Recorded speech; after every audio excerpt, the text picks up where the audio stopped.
আসসালামু আলাইকুম। সরকার এভিয়ারির পক্ষ থেকে স্বাগতম।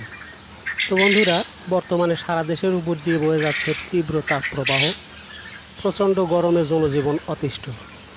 এ অবস্থায় পোলট্রি শিল্পের বিভিন্ন সেক্টরের মতো কোয়েল খামারিরাও হুমকির মধ্যে আছেন।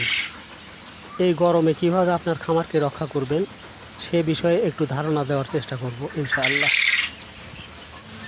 সম্ভব হলে খামারে ফ্যানের ব্যবস্থা করবেন এবং সেটা অবশ্যই খাঁচাওয়ালা ফ্যান হতে হবে। এরকম একটি বোতলে ঠান্ডা পানি নিয়ে একটু পর পর খামারে ঠান্ডা পানির স্প্রে করবেন।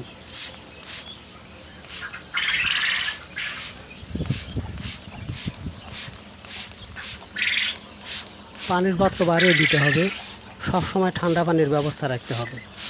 প্রতি 2 ঘন্টা পর পর পানি পরিবর্তন করে দিতে হবে।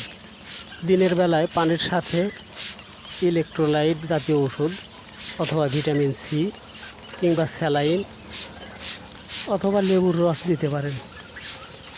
লিটারে পালন করলে অবশ্যই লিটার শুকনো রাখার চেষ্টা করবেন। আজ এ পর্যন্তই। সবাই ভালো থাকবেন। আল্লাহ পাক যেন সকলকে সুস্থ রাখেন এই কামনা করে শেষ করছি। ধন্যবাদ।